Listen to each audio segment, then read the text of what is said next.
There's no question that land use and housing regulations have been weaponized to push for and promote segregation. Can you provide us with some examples of what that has looked like? Are there ways to turn that around and use land use and housing regulations to promote and support integration? I don't know if Go we for it. have an order for. Okay. You got it. You got the lead. I'll follow. Okay, thanks.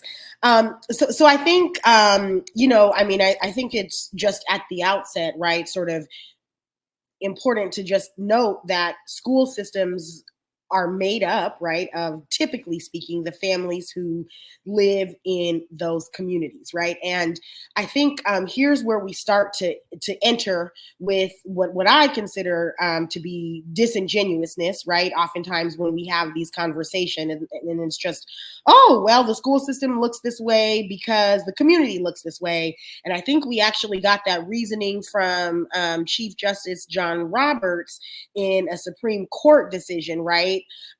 That allowed the challenge of desegregation orders. I'm trying to remember if that was Louisville or if it was Seattle. But the reasoning there, right, was, well, the school system is segregated and it looks this way because this is how the community looks.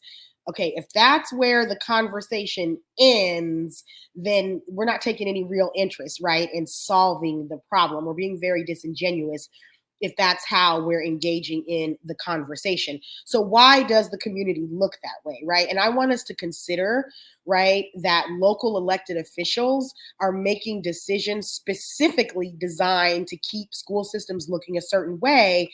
And I think to Professor Lewis-McCoy's point, we see these decisions being made, again, because of the opportunity hoarding, right? So if I think about the community in which I grew up, I went to high school in East Cobb County, which is in the northern Atlanta suburbs, an incredibly white, very wealthy, conservative, politically conservative community. When I was growing up, my congressional representative was Newt Gingrich, okay?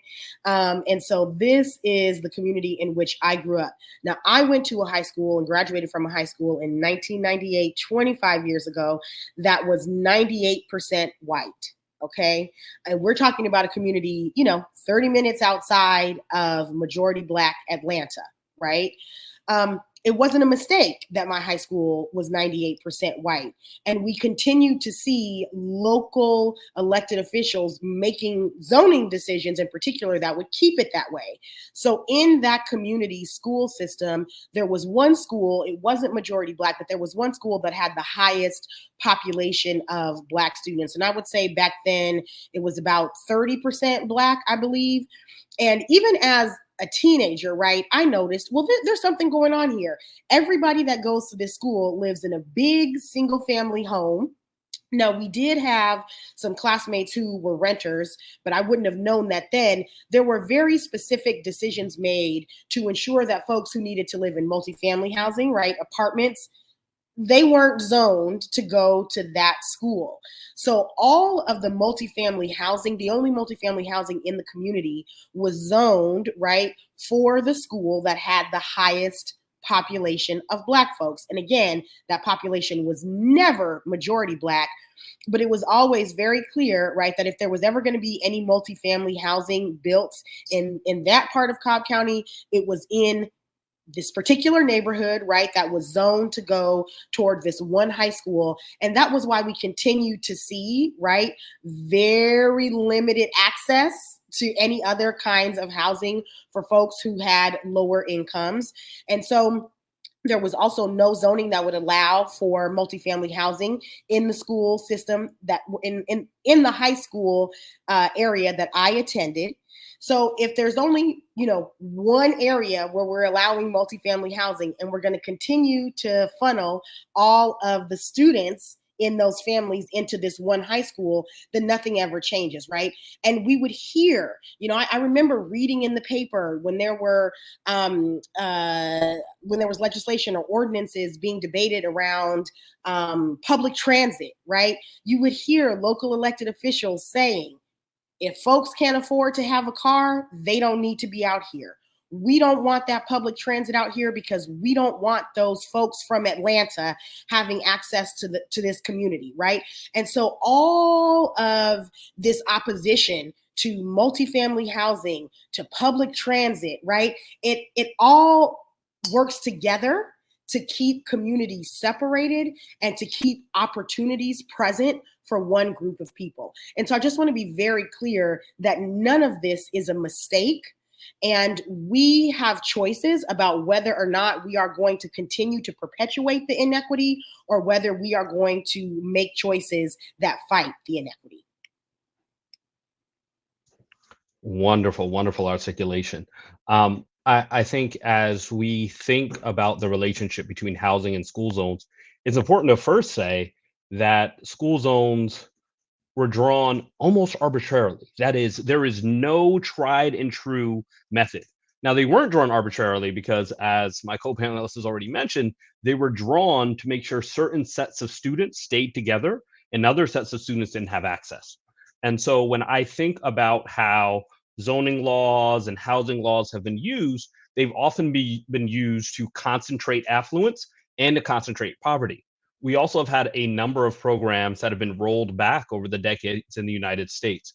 Famously, the Milliken case in metropolitan Detroit eliminated the ability of to bus children across suburb and city lines, even when people were willing.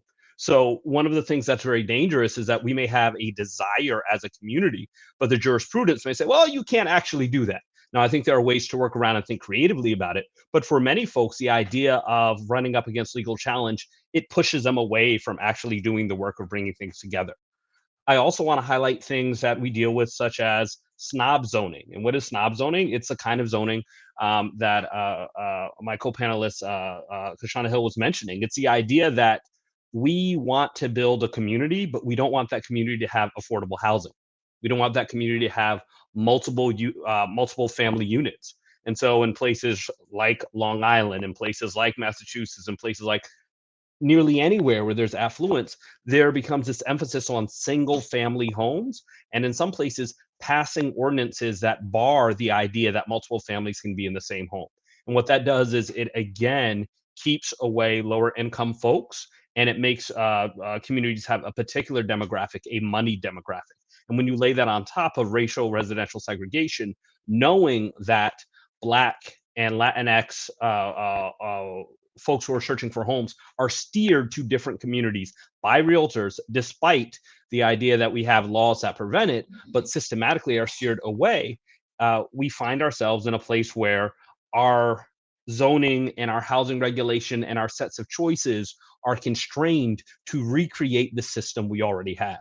When we think about which schools you see and which homes you see, there's a whole universe of schools and homes that you don't see, sometimes by design of history, right? So creating those boundaries, and other times by literal contemporary processes of steering you out of neighborhoods that they don't want you in, or neighborhoods that they have argued will lose value if they diversify.